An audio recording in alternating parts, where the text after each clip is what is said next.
I guess it's kind of like always putting together, best I can explain it, as a puzzle. You don't really know the pieces you're given.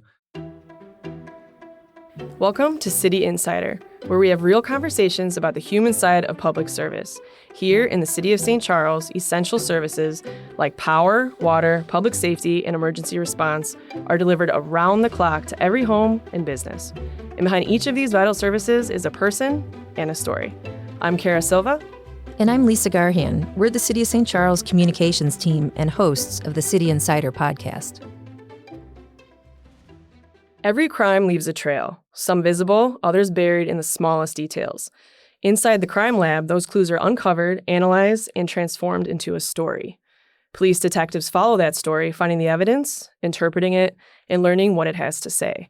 Today, we're stepping inside the St. Charles Police Crime Lab to reveal the anatomy of a police investigation. Joining us today are St. Charles Police Chief Dan Likens. Thanks for having us. And Detective Sergeant Joe Dony. It's great to be here. Welcome to both of you. And first of all, I want to take a minute to thank you both for the work that you do and for being here with us today. Thank you. So when people hear solving a crime, they often think of TV shows like CSI. So what's the biggest misconception about real investigations? I'd say, first of all, crime does not get solved in an hour. These cases take a very long time. They're a very thoughtful process, and there's a lot of moving parts from people to evidence, technology, and that just doesn't happen overnight. So I think the biggest misconception is the amount of work that's put in by our detectives and our forensic folks to actually solve these cases.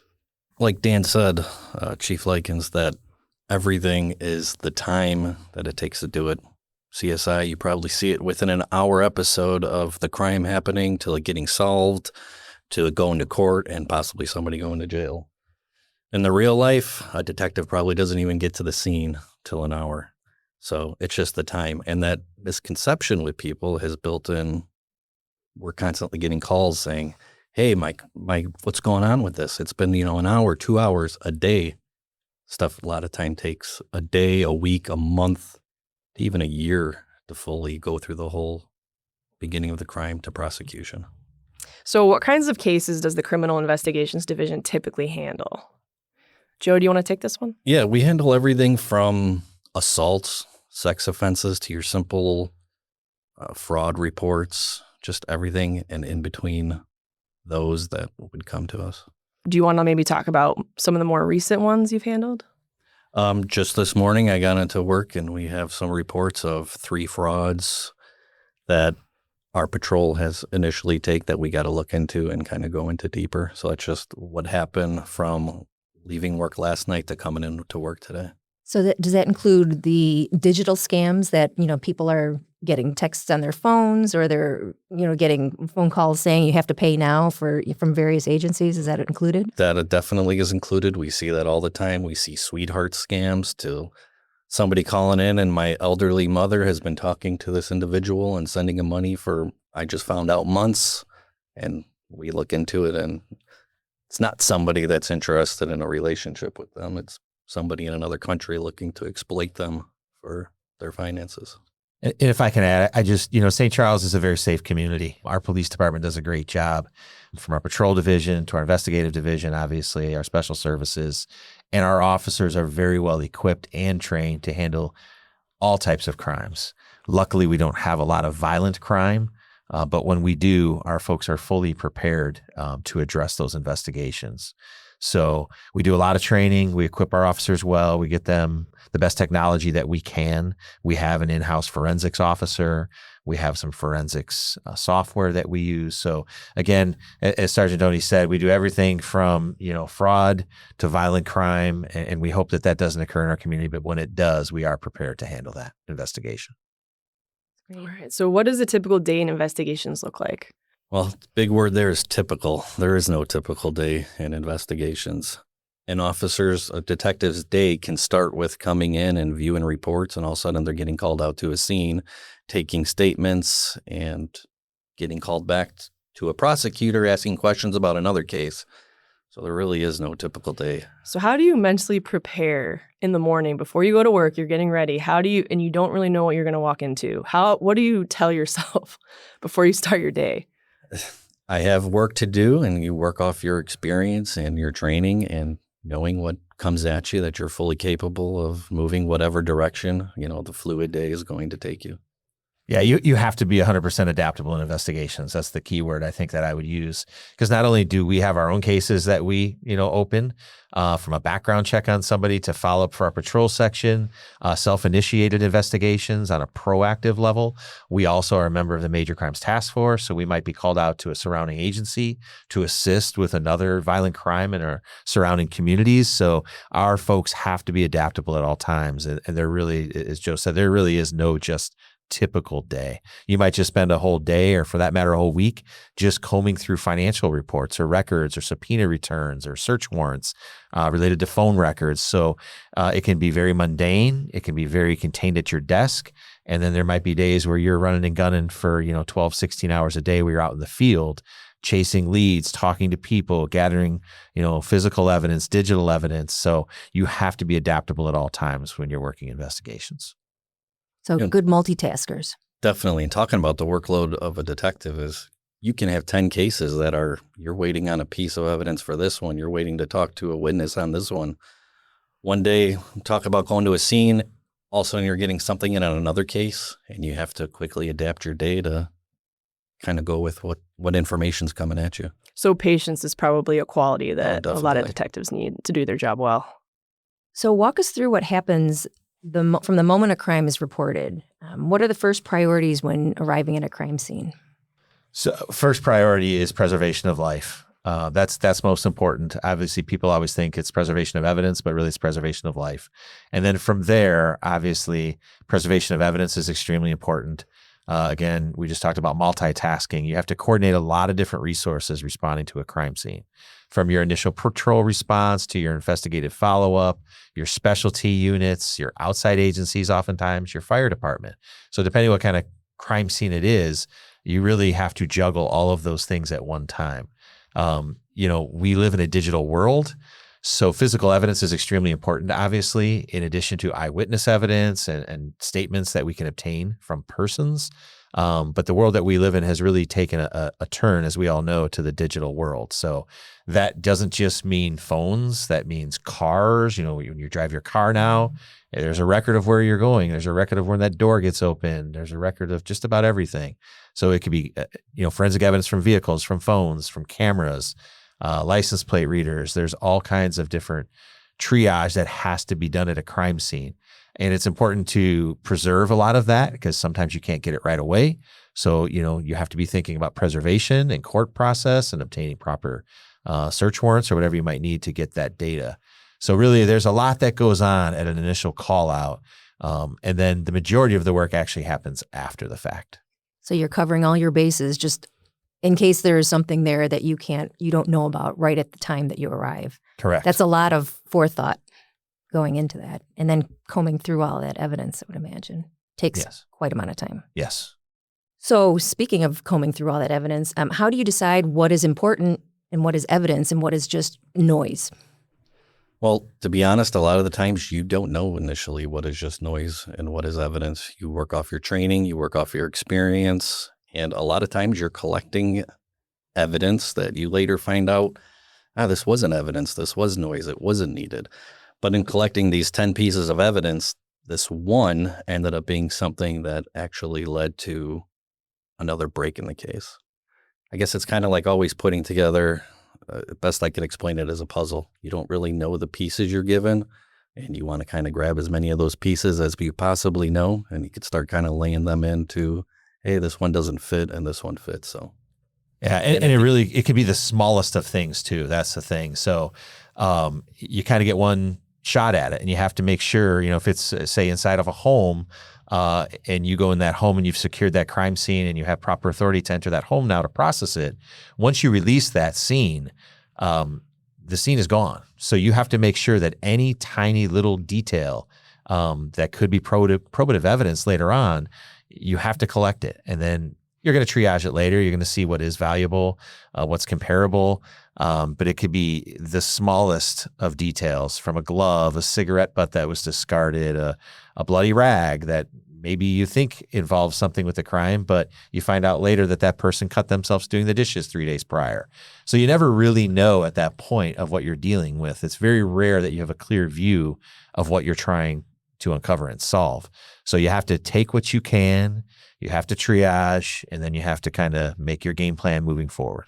So how long does that take when you're talking about processing the crime scene? So if you're in a home and you don't know what you're looking for, so you're just trying to collect everything. I mean, is that a days-long process? Is that hours? It really depends on the type of crime. I mean, if you're talking about a financial case and you're executing a search warrant on somebody's residence for a financial case, you can think about every piece of paper you might find in a residence, and you have to try to decide what, again, is tied to that investigation. So you don't want to just discard paperwork. You have to take time, look at it, potentially bring it out with you and secure it as evidence. If it's a violent crime that's inside of a home, you might have a more contained area where you think the event happened. So again, you might not be looking through their financial records because it might not pertain to the crime at all. So crime scenes, as far as processing time, they could be an hour, they could be 10 hours. Sometimes you hold that scene for a day or two if you have to, that if you need to develop some other information from eyewitness testimony, from video footage, and then you might want to go back because now you've narrowed down your scope of what you might actually be looking for in that home. But you would hold that crime scene and not release it until you are certain that you are done there. Well, one thing that you mentioned, you said you might gather a lot of evidence, but can you give an example of when a small piece or that one piece of evidence made a big break in a case? Yeah, I could. We were investigating a burglary into a business, and we really didn't have much to go on. We found a video of a neighboring business that showed somebody walking through and just throwing a glove. We were able to go back to that scene, grab that glove, get a DNA profile off it, which led us to a possible suspect that was doing these exact crimes all over the country. Wow. So by finding that video, finding that glove, it led to actually going forward with the case and prosecuting it. So What was the That's timeline awesome. on that one as far as like from when you started to prosecution? that was about a year and a half. Year and a half. Yep. Okay. And he was doing these crimes all over the country. There was bulletins on it. However, we didn't know that without that evidence that he was even, a player of somebody that we'd be looking at for this crime until we were able to go back. And So you guys were able to solve a case with national influence then. oh yeah, definitely. That's amazing. Yeah, and, Nice job. Good work. Evidence plays out because, when you submit evidence to a crime lab, it can take, latent prints sometimes take 6, 8, 9 months to get those returns back. Biology DNA is a little bit faster, but it still has to be processed. And you never know. Again, I use the cigarette butt example. I can talk about a case that is a cold case from 30 years ago that technology evolves, it changes. So something that was collected back then, like duct tape or shoelaces that were used in a violent crime, although they tested negative 30 years ago for a sample of DNA, technology changes now where you can grind those shoelaces up. The lab is able to put it into a solution, and what might have not been a viable opportunity to get DNA 30 years ago, now we are finding that we are getting results based off of that. Fired cartridge casings would be another big one where technology recently has changed. Here in the state of Illinois, the state crime lab actually processes fired cartridge casings. And outside the ATF, they're the only public lab, government lab that does that. And it was always thought prior that a fired cartridge casing, due to the explosion and the event of the gunpowder explosion, that the DNA was degraded and it wouldn't be tested. Well, now we're having great success with that new technology where crimes are being solved based simply on fired cartridge casings with DNA results. So it's putting people not necessarily at the scene itself, but it's giving us a person to look at to say that person's DNA was on that casing was at a location. Now can we use other means to tie that person back to that same scene, using technology, using phone records and cell phones and cars, like I explained. So it might be a little clue that we didn't know, but it puts us back on the path of who to look at. That's really cool. So we've kind of touched on the technological advances with DNA. Are there any other tools that are kind of reshaping the way investigators gather and interpret evidence? I think the biggest thing would be the digital footprint that people are leaving nowadays. You mean like when kids do something and then they put it on TikTok and show what they did? Yes, but I mean, it goes even deeper than that. If you look into your typical day today, you want to look back on what did I do today? Mm-hmm. You could probably look at my phone records to see that, hey, I connected to an Alexa to make coffee this morning, my drive all the way into work this morning, what I was researching on my phone prior to coming into work, the cell towers that my cell phone hit off coming into work, showing you a path of probably how I got to work. And even going into my vehicle, we could go into the digital technology of the vehicle telling us how fast you were going, who you called while you were in the car, what stoplights you stopped at. Did you stop off at Starbucks, at Dunkin' Donuts? Which would really put us together if you could think of trying to go back and tie somebody to where they were, what they were doing, is simply looking at their cell phones and their vehicle information technology. So it sounds like these advancements are making things a little easier. Is that a misconception that it's easier? Does it take longer to also solve a crime to get some of this information back? Or how, like, tell me a little bit about so that. I don't know that I would classify it as easier. I would classify it as more opportunity. Mm-hmm. But again, a lot of this obviously takes court process. We have to have probable cause to obtain these records. We have to have a reason. So that's step one. Then we work with these technology companies to obtain their records. That can take months. It can take 6 months to even get those records. Now we have to decipher those records. Because if you can imagine, records over time, it's a lot. It's a lot of data that's being scraped. So how do we make it meaningful? So it's just one small piece of the puzzle that I think, as we've discussed, it's, we have forensic evidence, we have the digital footprint, we have eyewitness testimony. We have to put all that together as a package. It's very rare that one piece of evidence or one type of evidence would actually solve a crime. It can lead you in the right direction. It can redirect you, I think, at times. I've seen where we thought we were hot and heavy on the trail of the right person, and then all of a sudden we got that one piece of evidence that said no, because we know that person wasn't here. We have them on video 100 miles away, and now we've backed it up saying with their cell phone records to show that they had their cell phone at the same date and time 100 miles away. So now we know that that's not our suspect. So we might have been chasing that suspect for 6 months, thinking they were the ones that, we were looking at. Now all of a sudden we have to pivot and we're 6 months behind, potentially losing our opportunity to get other records, other digital footprint, other phone information. So it can be a double-edged sword if you lock in too quickly and you put all your eggs in one basket to just say, we think this is what it is. You still have to work it holistically from all angles to ensure that you're not getting too focused on one thing. So technology is good and bad, and the timeline involved, I think we've seen the more technology, the more digital footprint, the more deciphering you have to do, the more effort you have to put into the case.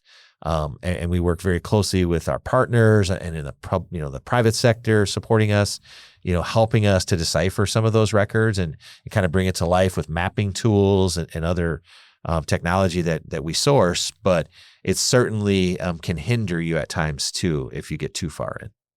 Sounds like such a broad skill set to be in investigation between the training and your experience.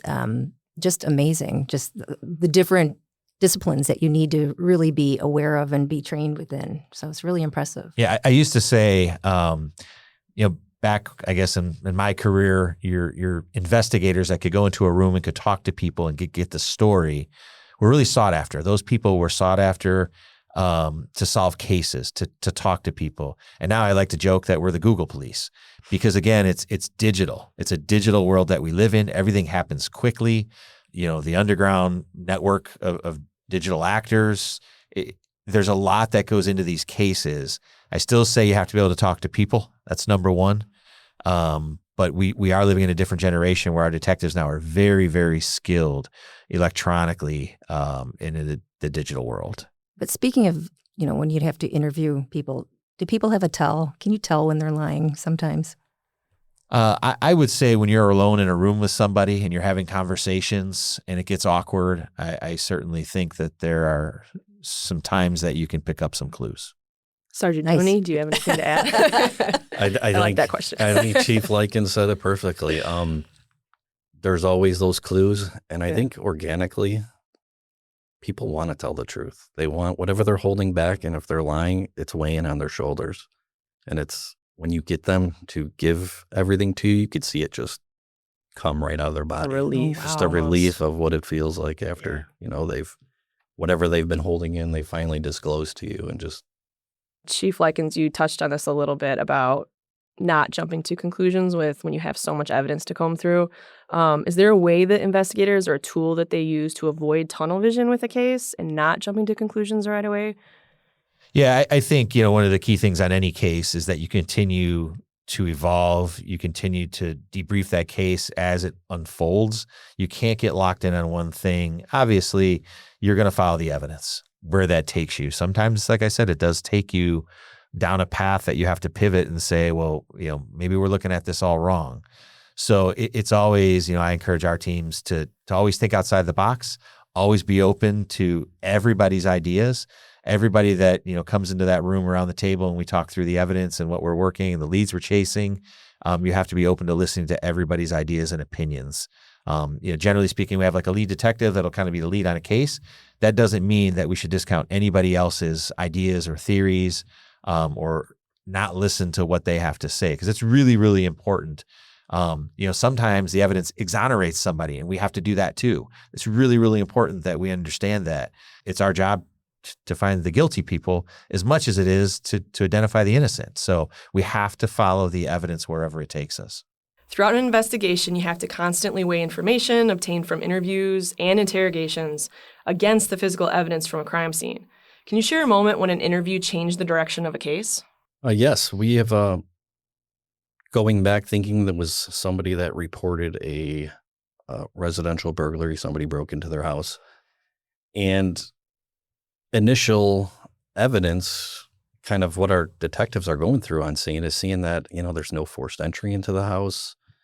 Just the story isn't making sense, but we're still going to look into it. We're going to still keep trying to gather that. This happens all the time, that sometimes it doesn't make sense and we gather a piece of evidence or we collaborate something that leads to solving the crime. In this specific case, it was the owner, the person that was claiming that this crime had occurred, had given a statement to our responding patrol officer. Later on, speaking with one of our detectives, some of the details started to change. With those detail change, it kind of led us in to dig a little deeper, and eventually what it leading to was it was just a staged scene that they were making an insurance claim, and without getting into too many specifics, but we were able to kind of adjust then and figure out what we were looking at that point. Yeah, we get a lot of reports of alleged incidents or crimes where somebody is a victim. And unfortunately, you have to work that case, right? But our job, again, is to identify people who are lying to us, and if they have potentially a financial incentive to lie to us.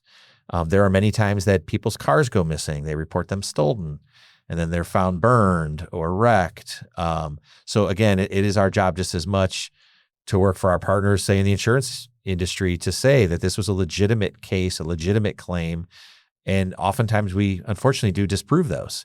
If you could imagine talking to somebody who's reporting their vehicle stolen or their boat sunk, and then all of a sudden you ask them to maybe look at their phone and see their phone records to say, were they where they should have been when this event took place? Does that information match up? And oftentimes it doesn't. So are they truly a victim, or are they trying to, perpetrate a theft themselves and financial benefit? So again, the police's job is to follow it wherever it takes us, to assist victims of crime, but also to identify when those alleged victims are actually perpetrating crime. What are the most common reasons that cases go cold, and what brings a cold case back to life? Oh, I in love your this. experience? I love this answer. What brings it back to life in my experience? Death and divorce. And people laugh when I say that sometimes, but I can think of a few cases off the top of my head that when somebody goes through a divorce, all of a sudden the ex-spouse comes forward with information. And obviously you have to be very careful with that information and vet it appropriately, but it certainly could put you back on to a cold case that you then have to try to go backwards and see if you have the other clues in your toolbox, and the other evidence, still might remain if you've captured all the digital footprint, possibly forensic evidence, however old the case might be. And then the other thing is death. People on their deathbeds oftentimes disclose events throughout their life. That's how a lot of cold case homicides get solved, is people will actually confess. But when somebody dies, again, a lot of times the remaining family will say, he was, involved in something years ago, or he was involved in this, or he was traveling across the country, he was a trucker. So it oftentimes brings things back to life as far as kind of restarting that investigation and putting it back on the board. But I would say no cold case. I personally don't like that term. I don't think any case should be cold. I think you should always reevaluate your cases. I think every death investigation should be looked at every year because, again, like I said, technology changes, forensics changes, and you should always put fresh eyes on that case file, because just because I didn't solve it doesn't mean a new great detective doesn't have new ideas to solve it. So oftentimes what brings it back on the board is just new eyes, new perspective, new thoughts and ideas, and somebody just taking the time and the effort and having that opportunity to comb through that case file. DNA obviously has changed a lot of cold cases that are being solved now through, DNA profiles and familial DNA with people who have voluntarily submitted their DNA. So we've seen some high profile cases solved through DNA, which again, I just highlight as a change in technology within forensics. Detective Dony, do you have anything to add to that? I think Chief Likens said it perfectly. It really is putting new eyes, a different perspective onto a case, which can really bring it forward. And the technology. We see the technology, as he mentioned, with DNA, cell phones, just anything that could bring a new piece of evidence, which leads always back to the evidence of being able to go forward and lead to a new lead, whatever that may be. Detective Dony, continue. How do you manage the emotional weight of the work? I can imagine, sometimes there's frustrations, but there are also just the nature of the cases that you're looking at. How do you manage all that emotionally? That is a very good question to ask. And the truth is, just going back to the team, falling back onto the team, being able to talk about these cases. Our patrol officers, our detectives, a lot of time on a daily basis are dealing with incidents that sometimes people deal with just once in their life. So that officer, that detective is seeing multiple of these in a week, a month, that can really weigh on them. We have a good working relationship. We always rely on each other, talk about stuff, talk through stuff, and going back to our families. I'll tell you right now, my wife knows that when I come home after, a hard day at work, that Joe just needs, Dad needs, 10 minutes, just a little decompression, and you kind of put it in a file in your head, and you know that what you're doing is for the people of this community. It's to help everybody out, and it's kind of the emotional weight that you do bear to handle these cases for people. So compartmentalization is kind of key. Yeah, definitely. Being able to do this kind of work. And reconnecting with your fellow officers. Oh, yes, of course. Dealing with other people that have experienced the same thing that you're going. You're not the only You're one. not alone. We're an entire department, and we always got each other's backs. Yeah, and I think it's really important to highlight too, especially on the violent crimes. I think it's really important to understand why we do what we do, and it's for the victims. It's for their families. When you're able to solve a case and let a family know that this case is solved and we've approved charges from the state's attorney's office, and we're going to hold them accountable to their actions. It's why we do what we do. It's why we all love this job. I still keep in touch with a crime victim's sister, a lady who was murdered in 2019, and I still talk to her sister just to keep in touch with her and let her know that it's not forgotten. And so I think when you have some of those relationships, it helps you understand why you do what you do. Because they really, the victims' families, they appreciate it. They appreciate what you do for them, and that can't be forgotten. So, and internally, I think our folks, our detectives, our patrol officers, they all work very well together. They support each other, and when they need help, we give them the help that they need, and we support them the best that we can as a city, which is important.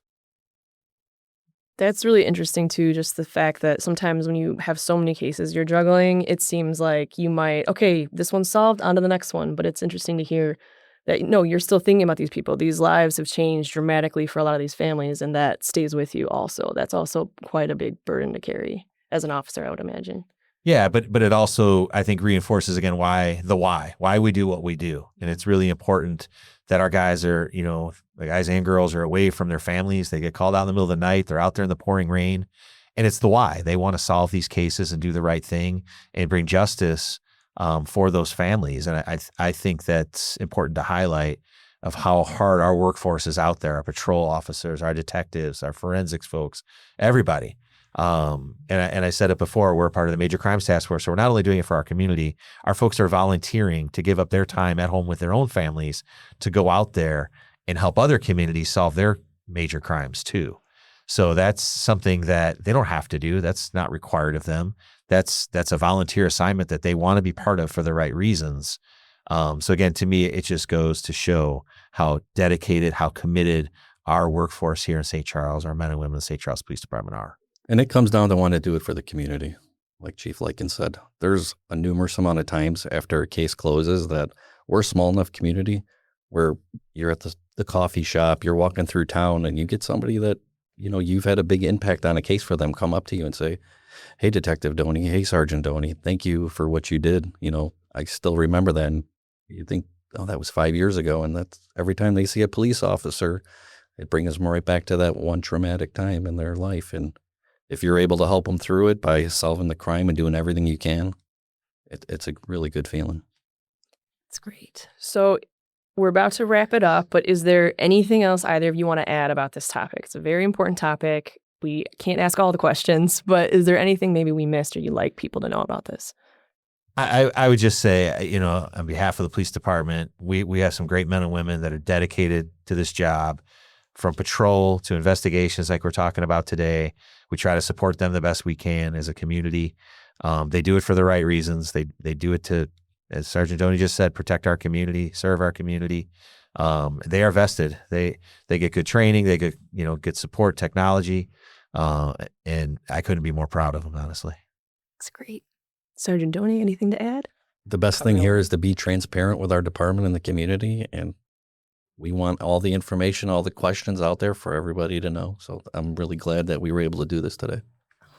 All right. Well, so for this very final question, and it's something that we ask all of our guests, is there a mantra or a guiding principle or a personal philosophy that you follow?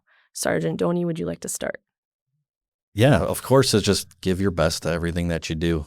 What I always like to follow is if a detective came to my house, I want to do that for the other people that I would expect people to act for me, which means giving everything you got, not treating it as just another call, just being there for the people and explaining everything as best as possible. The golden rule. Yep. How about you, Chief Likens? I would just say I love this job. I love the people I work with. It's the best job, I think, in the world. So we do it, and the people that sign up to do this job do it for the right reasons. It's a noble profession, and there's nothing better than being the police. So I've loved it for a long time. I continue to love it, and we're always looking for good men and ladies out there. All right. Well, thank you both, Chief Likens, Detective Sergeant Dony. We really appreciate you taking the time today. Thanks for having us. Thank you. Stay tuned for our next segment, Inside City Hall, where we talk with Ward 4 Alderpersons David Pietryla and Bryan Wirball to find out more about fantastic Ward 4. In this segment, Inside City Hall, we introduce our listeners to the people elected to serve St. Charles. They are residents of the community chosen to lead our city and help shape its future. St. Charles City Council includes 10 alderpersons representing 5 city wards. Each ward is represented by 2 alderpersons who serve staggered 4-year terms. City Council is responsible for establishing policy, passing ordinances, and adopting the budget. Today we are discussing Ward 4. Welcome, Ward 4 alderpersons Bryan Wirball. Hello, thank you for having us. And David Pietryla. Hello, thanks for having me. Thanks for being here. Happy to have you with us. So Ward 4 is generally in the center of the city and is home to our lively downtown with the First Street Plaza and many restaurants and shops to choose from, City Hall, the History Museum, and the St. Charles Public Library, where we are right now. So many parks, such as Potawatomi, Mount St. Mary, Lincoln and Langoon Parks, Delnor Woods, and Norris Woods, the Q Center, historic structures like the Hotel Baker and the Arcata Theater, Thompson Middle School, and Richmond Elementary. So that's a big list. But before we talk about your ward, let's get to know each of you a little bit better. So, Bryan, we'll start with you. You've been an alderperson since 2021. You serve on the Fox River Joint Task Force and are a city liaison to the St. Charles History Museum. You also are a member of the St. Charles Breakfast Rotary Club and serve on the board of the St. Charles Education Foundation. So, is there anything else you'd like to share with us today? Sure. Thanks for having us again. Appreciate being here. I've been in St. Charles over 10 years with my wife, Sarah. I'm in the IT industry for over 20 years. I'm a member of the St. Charles Geneva Rotary Club, and I volunteer quite a bit with the club. One of my favorite things to do is to volunteer with the senior breakfast over at Potawatomi Park. So we also clean up Kirk Road. I do a lot of that, clean up downtown. So we love St. Charles. We fell in love with it over 10 years ago. So glad to be here. So, David, you're a longtime resident and have been elected as alderperson since 2019. You're a member of the Liquor Control Commission, and you're also the VP of the St. Charles Rotary Club. You've also served in other capacities, such as being vice chair of Tri-City Ambulance Board. What do you want people to know about you? Well, thank you again for having me. I appreciate it. Like you said, I'm not lifelong, but a very lengthy, long-time resident, class of 97 at St. Charles High School. The St. Charles High School, not St. Charles East, and I just have to make sure everyone understands that. I like to give back to the community, as Bryan said, too. I'm involved with the Rotary, and I'll be the president in July. We volunteer together quite a bit and give back. I also, on a professional note, I work in community affairs, so work quite closely with municipalities. So it's a little bit up my alley, of course, being an alderperson. And then on a personal note, I'm in martial arts a little bit. I'm a black belt in Taekwondo, Cho's here in St. Charles. I dabble a little bit in jiu-jitsu at Misfits. So I'd like to give a little shout out for them as well. And I am not a black belt in jiu-jitsu quite yet, but I am a black belt in Taekwondo and just really enjoy being active and as much as I can. And you have an announcement as far as becoming something as of July? Oh, yeah, July. Thank you. In July, I will become installed, I should say, the president of the St. Charles Geneva Rotary. So Congratulations. thank you. This should be very interesting. Second time round. Perfect. Bryan, what do you like to do in your free time? Oh, gosh. Staying active. So I enjoy the trails, biking, walking along the trails, walking the different neighborhoods throughout the 4th Ward. Each neighborhood is just so different, so it's interesting to check out the history in all the different neighborhoods.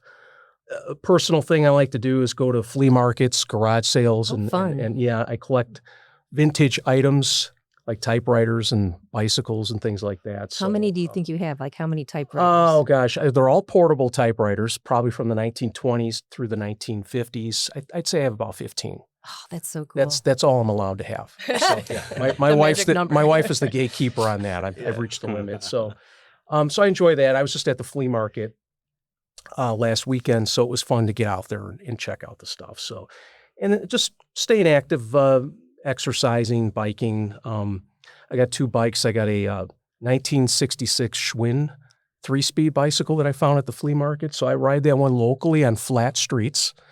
It's just a lot easier. It's a very heavy bike. And then I have my regular bike that we use for trails and stuff like that. So, yep. Very cool. Can I ask you a question just to dive a little deeper in the typewriter you bet. fascination? Where did that start? When did you first become into that? My grandfather was an antique dealer at the flea market from the late 1970s through the late 1990s. So as a kid, I would go out there and help him when I was about 7 years old, all the way up into my mid-20s. And I just got fascinated with antiques, and he had a couple typewriters.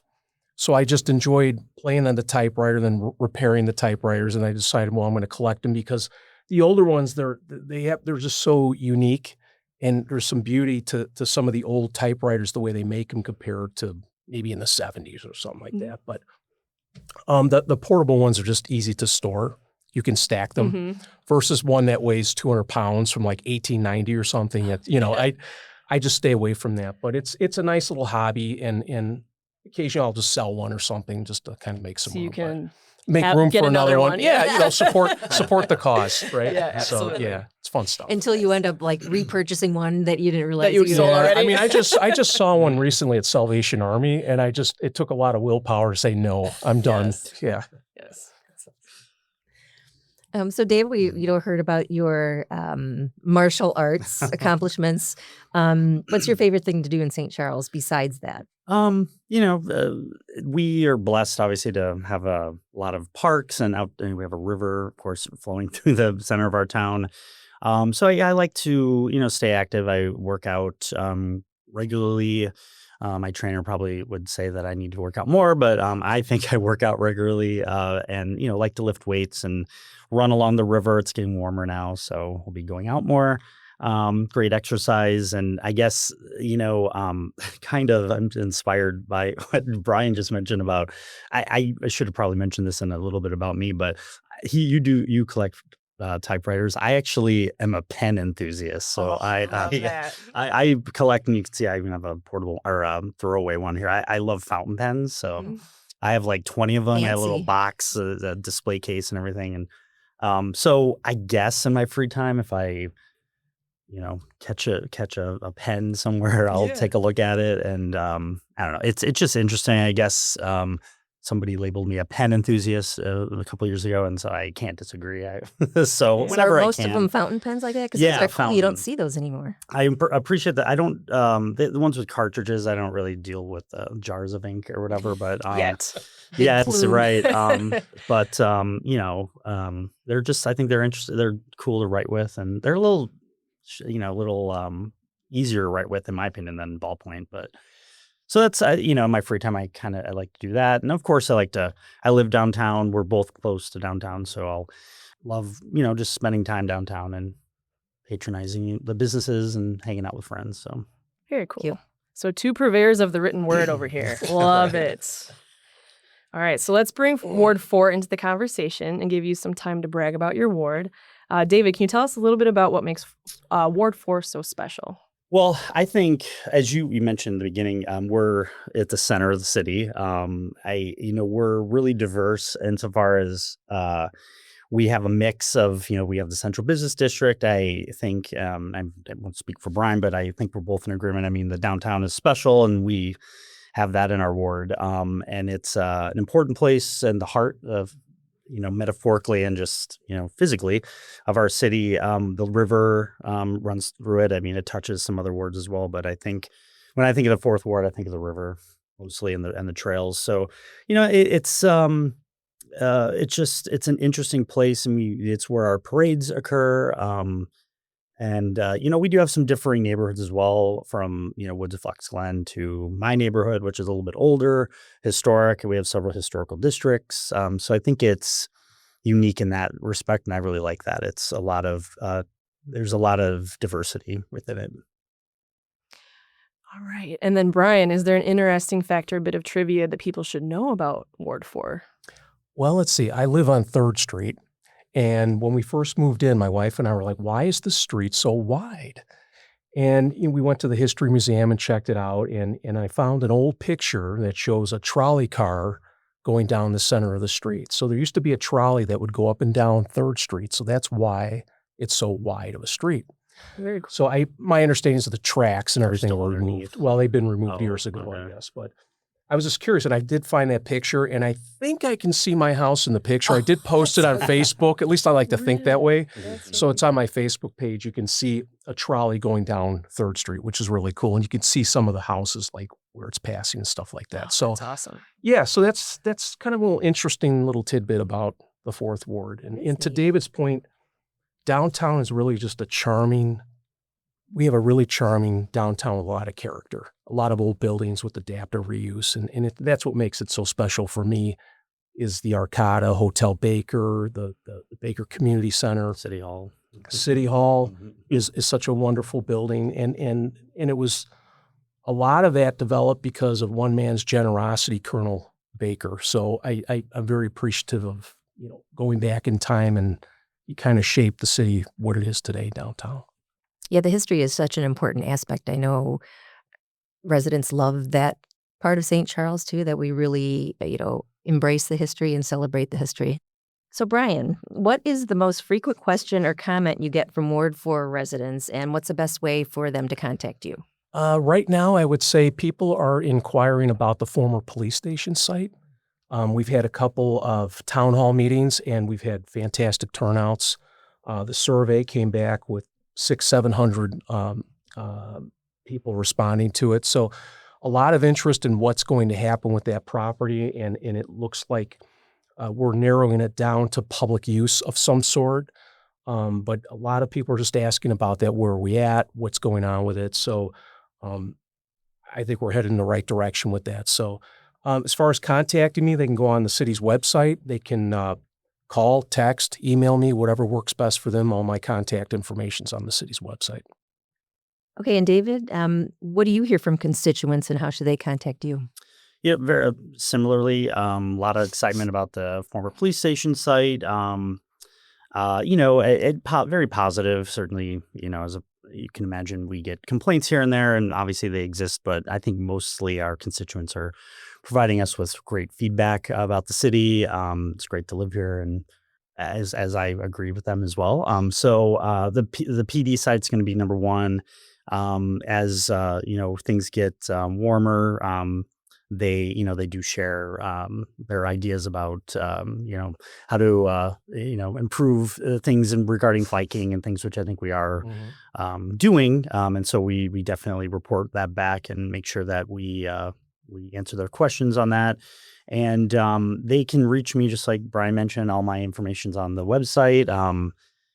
You can call, text me, or email me. My number is so out there. I'm sure you don't even have to go to the city website. You probably just Google me and find it. But I have no problem. And I think we pride ourselves, obviously, in being responsive and getting back to our constituents. So feel free to reach out and come to council meetings too. You can reach us there on Mondays, first and third Mondays now. So.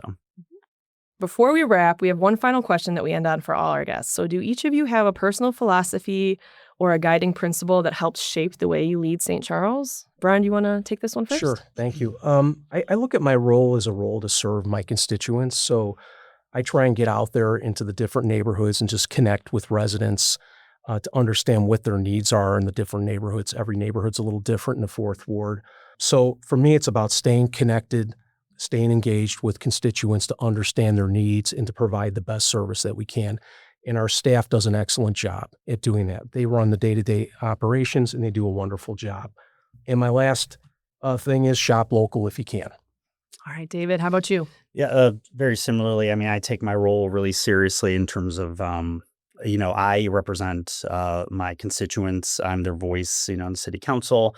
So while, I am my own person, of course, I pride myself, just like Bryan mentioned, in being connected. And professionally, I work in a role where I build a lot of relationships, and I really want to bring that. And that's really guides my philosophy to this role too, in my personal life, is I look at myself as building a relationship with all of my constituents. And at the end of the day, it's about the citizens of the city and what they want.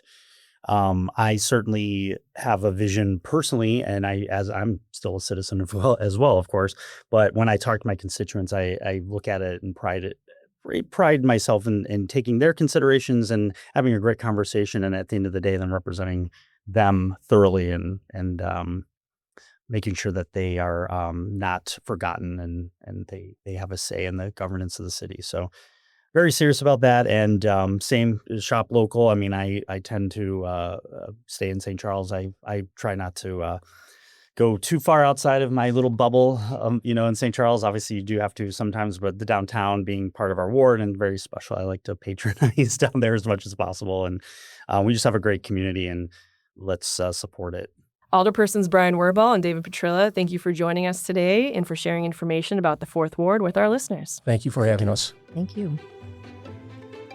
That's it for this episode of City Insider, the limited series podcast where we explore the human side of public service in the city of St. Charles. Thanks to the St. Charles Public Library for the use of their sound studio, and thank you for listening.